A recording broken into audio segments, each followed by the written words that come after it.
Hello, नमस्कार, प्रणाम। आप सभी का एक बार फिर से स्वागत है।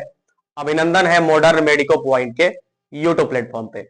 ब्लड प्रेशर की सीरीज चल रही थी और पीछे दो वीडियो में हम ब्लड प्रेशर संबंधित काफी सारी चीजें आपको बता चुके हैं। पहले वीडियो में सिस्टोलिक और डायस्टोलिक बताए थे। दूसरे वीडियो में हम ये बताए थे कि बीपी किसी भी पर्सन का किन किन कारणों से वेरी कर सकता है। आज के इस वीडियो में हम हाई बीपी और हाइपरटेंशन और उसमें यूज किए जाने वाले ड्रग्स की चर्चा करेंगे। वीडियो शुरू करने से पहले आपको हम बता दे रहे हैं कि ये वीडियो केवल एजुकेशनल पर्पज से है। हाइपरटेंशन के जो ड्रग्स हम आपको बताएंगे वो रैंडमली जाकर के खरीदना नहीं है। डॉक्टर हाइपरटेंशन के कई सारे स्टेजेस होते हैं, उनको डिसाइड करते हैं, एज डिसाइड करते हैं और उसके बाद ये भी तय करते हैं कि आपका और भी कोई पैथोलॉजिकल कंडीशन है क्या, उस हिसाब से दवाइयां देते हैं। तो केवल एक दवाई का नाम सुन करके कोई भी मेडिसिन जाकर के नहीं लेनी है। ठीक है, आइए हम चैप्टर की शुरुआत करते हैं, माफ कीजिएगा टॉपिक की शुरुआत करते हैं। और हमारा टॉपिक है high BP hypertension. High BP और ब्रैकेट में हम लिख रहे हैं हाइपरटेंशन। देखिए, वैसे तो हाई बीपी को ही आप हाइपरटेंशन समझते हैं, थोड़ा बहुत अंतर क्या है बता रहे हैं आपको। देखिए, जैसे किसी भी पर्सन का नॉर्मल जो बीपी होता है, जैसे मान लीजिए नॉर्मल अगर हम बीपी पूछें या बताएं आपको, तो सिस्टोलिक और डायस्टोलिक का जो रेशियो होता है, मतलब जो प्रेशर होता है, सिंपल सिंपल समझिए, 1/120/80 mm ऑफ मरकरी होता है। ठीक है, अब देखिए ये जो रीडिंग आती है ये नॉर्मल बीपी की है। लेकिन सवाल ये है कि अगर ये 120 से बढ़ करके 130 हो जाए और नीचे वाला बढ़ करके 90 हो जाए, मतलब कहने का ये है कि 120 से 130 ही होगा और ये 80 से 90 ही होगा, ऐसा नहीं 85 भी रह सकता है। तो ये जो सिचुएशन है ये ठीक है, ये हाई बीपी कहलाता है। ठीक है ना, यानी 120 से 125 हो जाए, 130 हो जाए, 80 से 85 हो जाए, 90 हो जाए, तो ये सिचुएशन हाई बीपी के हैं। लेकिन अगर ब्लड प्रेशर सिस्टोलिक 140 के आसपास हो जाए और डायस्टोलिक 90 या 90 से ज्यादा हो जाए, ठीक है ना, तो ये हाइपरटेंशन हो जाता है। और सवाल यह है कि किसी पार्टिकुलर टाइम पे इतना बीपी रहे तो नहीं, किसी खास टाइम पे दिन भर में हम दसियों तरह के काम करते हैं, तो बहुत ज्यादा एक्सरसाइज करने के बाद अगर हम आ रहे हैं उस टाइम पे बीपी मेजर करेंगे तो इतना हो सकता है। कहने का मेरा मतलब यह है कि अगर 120/80 से ना होकर के 140 हो जाए ऊपर वाला, या उससे ज्यादा हो जाए, नीचे वाला 80 से ना रह करके 90 या उससे ज्यादा हो जाए, और ये सिचुएशन हमेशा बना रहे, ठीक है ना, किसी पार्टिकुलर किसी खास समय पर नहीं, ये सिचुएशन अगर हमेशा बना रहे तो इसे हम हाइपर टेंशन कहते हैं। क्या कहते हैं? Hyper tension. यानी हम कह सकते हैं कि ब्लड प्रेशर में अगर लगातार बढ़ोतरी रहे, ठीक है ना, तो वो हाइपरटेंशन कहा जाता है। अंग्रेजी में कहते हैं the continuous elevation of blood pressure is called hypertension. इस बात को हम लिख रहे हैं। देखिए, कह सकते हैं कि the continuous elevation of BP is termed as hypertension. The continuous, Hindi भी बताएंगे, elevation of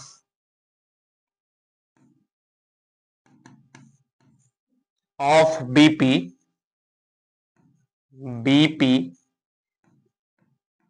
is termed as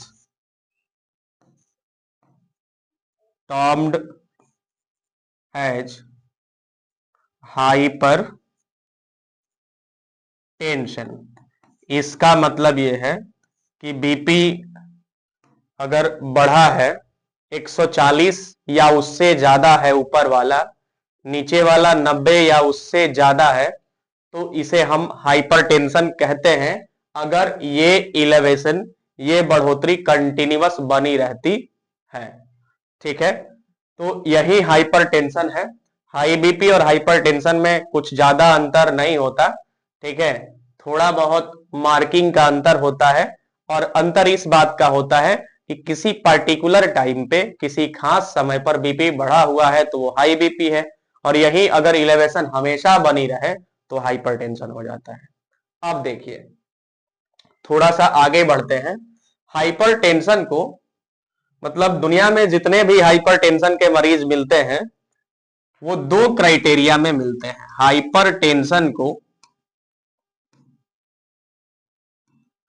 हम दो भाग में बांट के थोड़ा सा पढ़ते हैं, यहां पे समझने में हमें आसानी होगी। ठीक है, देखिए, एक होता है प्राइमरी हाइपरटेंशन।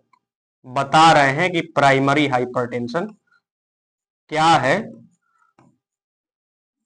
और ये क्यों हो जाता है। और दूसरा सेकेंडरी हाइपरटेंशन, हाइपरटेंशन माफ कीजिएगा,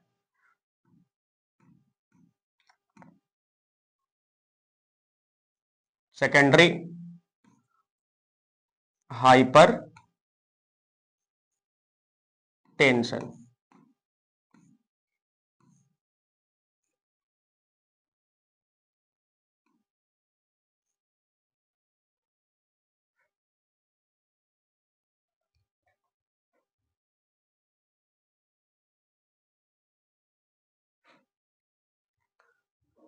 दुनिया में हाइपरटेंशन के जितने भी मरीज हैं, 95% मरीज प्राइमरी हाइपरटेंशन के मिलते हैं। यानी सिंपल भाषा में हम कह सकते हैं कि प्राइमरी हाइपरटेंशन जो है मोस्ट कॉमन है। मोस्ट कॉमन है। मोस्ट कॉमन इसलिए है, मोस्ट कॉमन का मतलब आम बात है, साधारण जितने हाइपरटेंशन के मरीज मिलते हैं प्राइमरी हाइपरटेंशन वाले ही होते हैं। 95% जो पेशेंट हैं, जितने भी हाइपरटेंशन के पेशेंट हैं उसमें से 95% पेशेंट क्या हैं, प्राइमरी हाइपरटेंशन से सफर करते हैं। ठीक है, अब अगर हम इसके कॉज की बात करें कि ठीक है ये प्राइमरी हाइपरटेंशन के क्या क्या कॉज हो सकते हैं, तो मेडिकल साइंस कोई अभी तक परफेक्ट कॉज तो इसका नहीं दिया है। मेडिकल साइंस कहता है कि मतलब अभी तक इसका कोई परफेक्ट कॉज अननोन है, यानी परफेक्ट कारण इसका अभी तक क्या है, अननोन है। फिर भी एकाध, पहले इसको अननोन बोल देते हैं। अननोन का मतलब यह है कि अभी तक यही कोई एक पार्टिकुलर रीजन जिसके वजह से हाइपरटेंशन होता है अननोन है। यूजुअली ये लाइफस्टाइल डिजीज है, जेनेटिक भी चलता है। जैसे ये इसके जो कुछ कॉज हैं जो मेडिकल साइंस बताता है, जिसमें सबसे पहले कहता है कि ये जेनेटिक हो सकता है ना। इसके बावजूद भी कि ये सब रीजन नहीं है, हो भी सकते हैं, मतलब रिस्क फैक्टर जैसे हैं। ऐसा नहीं है कि ऐसा होगा तो हाइपरटेंशन हो ही जाएगा। अब ऐसा थोड़ी है कि कोई मोटा है तो डेफिनेटली उसको बीपी की बीमारी है, हाई बीपी है। हो भी सकता है, नहीं भी हो सकता है। अब बात समझ रहे हैं ना। तो जेनेटिक हो सकता है। दूसरा यह है कि ओबेसिटी के चलते, अधिक मोटापा के चलते कोलेस्ट्रॉल वगैरह का लेवल बढ़ता है और उसके चलते भी ये हो सकता है। और तीसरा, मतलब ज्यादा अगर कोई सॉल्ट लेता है, सॉल्ट इंटेक करता है तो भी ये हो सकता है। यानी excessive intake of salt, excessive intake of salt, ऐसा कुछ रीजन है जो बताए जाते हैं, लेकिन ये सब परफेक्ट कॉज नहीं है। ठीक है, अब देखिए थोड़ा सा सेकेंडरी हाइपरटेंशन को समझते हैं। देखिए सेकेंडरी हाइपरटेंशन क्या है, ये रेयर है। रेयर का मतलब ये है कि दुनिया में बस 5% मरीज सेकेंडरी हाइपरटेंशन से सफर करते हैं। ये रेयर है ना। जितने भी हाइपरटेंशन के मरीज होते हैं उसमें से डेटा ये कहता है कि 5% जो पेशेंट हैं, 5% पेशेंट जो हैं शॉर्टकट में लिख रहे हैं पेशेंट को ऐसे। किससे सफर कर रहे हैं? सेकेंडरी हाइपरटेंशन से, क्योंकि ये एक तरह का लाइफस्टाइल डिजीज, मतलब हाइपरटेंशन तो लाइफस्टाइल ही है, लेकिन ये होता क्यों है देखिए। अब इसके कॉज की अगर हम बात करें तो मेडिकल साइंस ये कहता है कि अगर कोई रेनल डिजीज है, रेनल मतलब किडनी संबंधित बीमारी है, तो ब्लड का वॉल्यूम बढ़ जाता है, क्योंकि किडनी सभी चीजों को छान करके बाहर नहीं कर पाती। तो वैसे ही ब्लड का वॉल्यूम क्या रहता है? बढ़ा हुआ रहता है। ठीक है ना? तो अगर कोई रेनल डिजीज है, रेनल रेनल डिजीज का मतलब कोई किडनी संबंधित बीमारी अगर है, तो इस तरह का हाइपरटेंशन, सेकेंडरी हाइपरटेंशन देखने को मिल सकता है। या इसके अलावा अगर हाइपर सिक्रीशन हो गया, एल्डोस्टेरॉन का ज्यादा सिक्रीशन हो गया, तो भी ये हो जाता है ना? यानी हाइपर सिक्रीशन, हाइपर का मतलब ज्यादा, यहां पर हाइपर सिक्रीशन ऑफ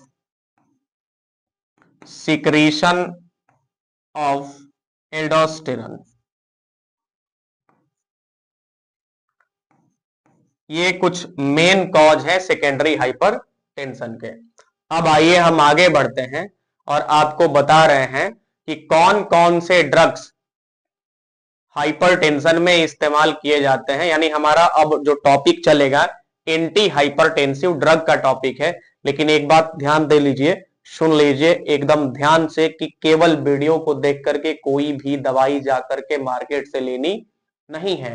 क्योंकि डॉक्टर के पास जब मरीज जाता है तो मरीज का सब सिचुएशन इमेजिन करता है, एग्जामिन करता है डॉक्टर, उसका एज देखता है, उसका मेंटल स्टेटस देखता है, बीपी बढ़िया से मेजर करता है, सब कुछ करने के बाद वो डिसाइड करता है कि किस कॉम्बिनेशन की दवाइयां चलानी है। बीपी एंटी हाइपरटेंसिव भी तो बहुत सारे ड्रग्स हैं, एसीई है, कैल्शियम चैनल ब्लॉकर है, बीटा ब्लॉकर्स हैं। तो ऐसे थोड़ी ना कोई भी उठ के ले लेगा मरीज, नहीं, ऐसा नहीं होता। और ध्यान देना है इस बात का कि मतलब ठीक है, जानकारी के पर्पज से अच्छा है, और कोई डॉक्टर दवाई देता है तो आप उसको देख पढ़ के समझ सकते हैं कि अच्छा ये इस क्लास की मेडिसिन है, तो ठीक है, ये बात है। आगे बढ़ते हैं और देखिए, अब हम ड्रग्स की बात करते हैं, मेडिकेशंस की। मेडिकेशंस, तो वैसे तो एंटी हाइपरटेंसिव बहुत सारे ड्रग्स हैं, कुछ मेन ड्रग्स हम आपको बता रहे हैं जो यूज किए जाते हैं। ब्रांड का नेम नहीं बताएंगे, क्योंकि ब्रांड का नेम एक तरह का पेड प्रमोशन टाइप का लग जाता है, इसीलिए हम केवल कंपोजिशन बता रहे हैं, किसी भी कंपोजिशन से संबंधित ब्रांड नेम हम यहां पे नहीं लिखेंगे। ठीक है? देखिए, मेडिकेशंस में जो ड्रग्स चलते हैं, ड्रग्स, इसको हम इस तरह से लिख रहे हैं, ध्यान दीजिएगा, ए बी सी डी। ए से एसीई इनहिबिटर होता है, कुछ ड्रग्स ऐसे होते हैं जो इस ग्रुप में आते हैं, एसीई इनहिबिटर। सबके एग्जाम्पल्स भी देंगे वन बाय वन करके। ठीक है? दूसरा है बीटा ब्लॉकर्स, ये बीटा ब्लॉकर्स होते हैं, मतलब ये सबकी सब दवाइयां, सबके सब ड्रग्स दिए जाते हैं हाइपरटेंशन में ही, लेकिन कब, किसको, कौन सा ड्रग्स अकेले देना है या कॉम्बिनेशन के साथ देना है, ये तय डॉक्टर करता है। क्योंकि सब ड्रग्स का अलग अलग मैकेनिज्म होता है ना, बॉडी में जाकर के कौन सा ड्रग कैसे काम कर रहा है, ये तो भाई जो पढ़ाई किया है वही समझेगा ना। ठीक है? कभी मतलब हो सकता है कि हम अलग अलग दवाइयों के मैकेनिज्म को भी बता दें, कि हमारी बॉडी में किसी वीडियो बनाएंगे तो बता देंगे कि ये किस तरह से जाकर के हमारी बॉडी में काम करता है, इसका मैकेनिज्म क्या है। तीसरा जो है, इसे हम CCB कहते हैं। CCB का मतलब कैल्शियम चैनल ब्लॉकर। ठीक है? Calcium channel blockers. और जो डी पे है, ये डायूरेटिक्स है। क्या है? यूरेटिक्स। अब देखिए, हाइपरटेंशन के स्टेज भी अलग अलग होते हैं। प्री हाइपरटेंशन होता है, हाइपरटेंशन स्टेज 1 होता है, हाइपरटेंशन स्टेज 2 होता है, और उसी हिसाब से अलग अलग ड्रग्स दिए जाते हैं। कभी कभी कॉम्बिनेशन भी चलता है, दो दवाइयां भी एक साथ चलती हैं। ठीक है, देखिए जो ए और बी है, एसीई इनहिबिटर है और कैल्शियम चैनल ब्लॉकर है, ये यंग एज में ज्यादा दिया जाता है। ठीक है ना, इस बात का ध्यान रखना है आपको। जो यंग एज पेशेंट होते हैं उनमें यही ज्यादातर डॉक्टर प्रिस्क्राइब करते हैं, और यंग एज के पेशेंट को। और ये जो दोनों हैं, ठीक है, ये और ये कैल्शियम चैनल ब्लॉकर और डाईयूरेटिक्स, ये ओल्ड एज पेशेंट में ज्यादा चलता है। ओल्ड एज, सबर रखिए, एक एक चीज बता रहे हैं, ओल्ड एज में दिया जाता है। अब हम एक एक ड्रग्स के कुछ कंपोजिशन की बात करते हैं। एसी इनहिबिटर में कौन कौन से एग्जांपल लाएंगे, आप इसका स्क्रीनशॉट ले सकते हैं समझने के लिए। आगे बढ़ते हैं, देखिए पहले ही हम बोलेंगे क्या, बोले ही हैं कि किसी भी ड्रग्स का ब्रांड नेम यहां पे हम नहीं लिख रहे हैं। जैसे देखिए, एसीई इनहिबिटर्स में, एसीई इनहिबिटर्स के कुछ एग्जाम्पल आपको बता ही रहे हैं। लाइक देखिए, इसके एग्जाम्पल में आ सकता है रैमीप्रिल, रैमीप्रिल, रैमीप्रिल। दूसरा लिसोनोप्रिल, लिसोनो लिसोनोप्रिल। और भी बहुत सारे हैं, 2 3 4 5 आपको बता रहे हैं। एनालोप्रिल होता है, एनाला नहीं, एनालोप्रिल, एनालो एनालोप्रिल। तो ये जो ड्रग्स हैं जिसके अंत में PRIL, ध्यान दीजिएगा, जिनके अंत में PRIL लगा रहता है, प्रिल, वो समझ जाइए कि एसीई इनहिबिटर्स हैं और ये एंटी हाइपरटेंसिव ड्रग्स हैं। ठीक है ना, क्या है, एंटी हाइपरटेंसिव ड्रग्स हैं। ठीक है, अब हम आपको बीटा ब्लॉकर्स का भी एग्जांपल दे रहे हैं। चाहते तो हम 2 4 ब्रांड नेम लिख सकते थे यहाँ पे, लेकिन मुझे लग रहा है कि लिखना सही नहीं है। आइए हम आगे बढ़ते हैं। अब हम जानेंगे कि बीटा ब्लॉकर्स जो ड्रग्स होते हैं वो मतलब क्या है, उनका कंपोजिशन क्या है। तो अब हम थोड़ा ये जान लेते हैं कि जो बीटा ब्लॉकर्स हैं उनके एग्जाम्पल्स क्या क्या हो सकते हैं। बीटा ब्लॉकर्स जो मेडिसिन है, ड्रग्स हैं, बीटा ब्लॉकर्स, देखिए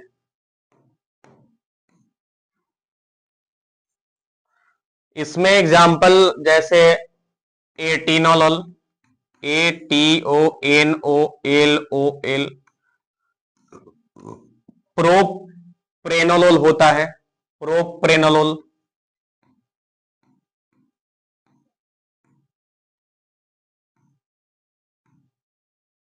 बिसोप्रेलोल, बिसोप्रेलोल, ये जो हैं जिसके अंत में OLOL लगा रहा है, प्रोलोल। देखिए OLOL जिसके लास्ट में लगा रहे तो आपको समझ जाना है कि ये बीटा ब्लॉकर्स दवाइयां हैं और ये एंटी हाइपरटेंसिव ड्रग्स के कैटेगरी में आती हैं। OLOL लगा रहे तो आप सीधे सीधे समझ जाइएगा कि ये कौन सी दवाइयां हैं, बीटा ब्लॉकर्स है ना। अब थोड़ा आगे बढ़ते हैं, ब्रांड नेम नहीं लिख रहे हैं, कई बार बता रहे हैं। अब हम थोड़ा सा CCB, calcium calcium channel blockers. अब एक बात आपको ध्यान देना है कि जब इतनी सारी दवाइयां, इतने सारे ड्रग्स एंटी हाइपरटेंसिव ही हैं, तो क्या सभी को मिला के दिया जाता है या किसी भी एक को दे सकते हैं? ये बात डॉक्टर तय करते हैं कि कॉम्बिनेशन के साथ देना है या अकेले देना है, क्योंकि हाइपरटेंशन के कई सारे स्टेजेस होते हैं, पहले ही बताएं, फिर आपको यहां पे लिख करके समझाएंगे। अब देखिए, इसमें जो एग्जाम्पल के तौर पे आएगा कैल्शियम चैनल ब्लॉकर में, जैसे नेफेडिपिन आ जाएगा, नेफेडिपिन,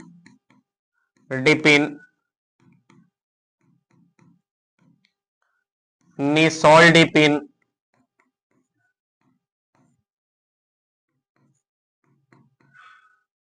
एम्लोडिपिन,